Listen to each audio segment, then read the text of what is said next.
За залилангийн 85%-ыг цахим залилаа эзэлж байна. Тэр дундаа сүүлийн үед хусдаг суглаа, үнэт чулууны олборлолт нэрээр иргэдийг залилах тохиолдол илбэг байгаа юм а. Иймээс дансаа буу ашиглуул аяны хүрээнд Монголын баримт шалгах төвөөс Мишель Экспо төв зохион байгуулж байгаа цагаан сарын үзэсгэлэн худалдааны үеэр иргэдэд цахим залилангаас сэргийлэх мэдээлэл өгч сургалт зохион байгууллаа. Монголын баримт шалгах төв нь Мета компанийн хөндлөнгийн баримт шалгах түншээр 5 дахь жилдээ ажиллаж байгаа.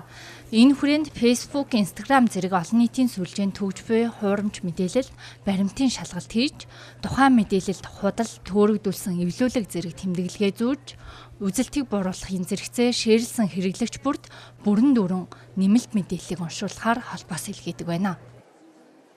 Яаж тэр хуурамч мэдээлэлд таних уу, хуурамч хагаа яаж таних уу, яаж сэргийлэх үү? Тэгээд таньсныхаа дараа юу хийх вэ гэдэг дээр хамгийн гол юм ойлголтыг өгөхийг бид нар хичээж байгаа. Тухайлбал тухайн ингээ хаягийг хурамч шүү гэдэг доор нь сэтгэл хүчнэ гэдэг чинь л алгоритм тэр хүнийг энэ хаягийг үзхийг сонирхохыг хүсдэм байна гэдэг дараагийн мэдээллийг харуулна, тэр төрлийн мэдээллүүдийг харуулна. Тийм учраас тэн дээр ямар сэтгэл хүчгүй, тоохгүй, дээрэс нь болж өгвөл репорт хийгээд би ийм хаягийг үзмээргүй байна гэдгийг алгоритмд сануулаараа. Тэгэх юм бол дараагийнхудаа танд ийм цахим залилангийн шинжтэй мэдээлэл харагдахгүй шүү гэдэг энэ зөвлөмжүүдийг өгж ажиллаж байна. Залилах гэмтэргийн дийлэнх хувь нь бол ер нь цахим хэлбэрээр одоо орчин үед бол шилжсэн байна. Энэс бол хамгийн их үйлдэж байгаа нь бол иргэдийн анхаарах ёстой асуудал нь бол данс ашиглуулж байгаа асуудал байна. Данс ашиглуулж байгаа асуудал дээр бол бидэд илрүүлэх гэсэн айгүй хугацаа шаарддаг. Бусдад одоо иргэд маань бол дансынхаа хувийн мэдээллийг өгөх, нууц үгийг өгөх, дансаа түрээслэх гэдэг асуудлыг бол одоо бүр орд тос мартах хэрэгтэй. Ер нь бол хүн жоохон шунлаасаа болж би энэ залиланд ордог л гэж боддог шүү дээ, тий. Үнгүй юм өгнө гэж ерөөсөө байхгүй. Өдөрчнөө сайхан юм амлаж ирсэн ч гэсэн тэр бол худлаад гэж би боддог. Авсан мэдээлэлээс л тэгж би ойлгодог шүү дээ. Ахны урд өвд ийм яаж байгаагүй, мэдж байгаагүй. Одоо сая энэ юунд суугаад хараа овоо юм дуулж ил байна, мэдж ил байна.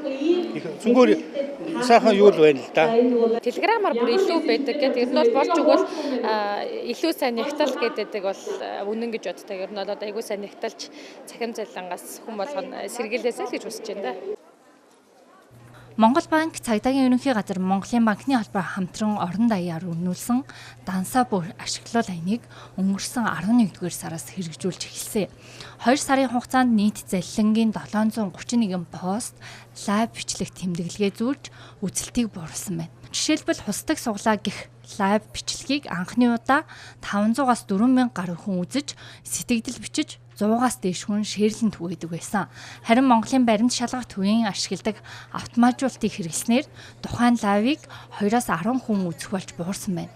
Олон нийтэд мэдээлэл түгээх дээрх удирдлагыг 2 сарын эхээр дахин зохион байгуулахаар төлөвлөжээ.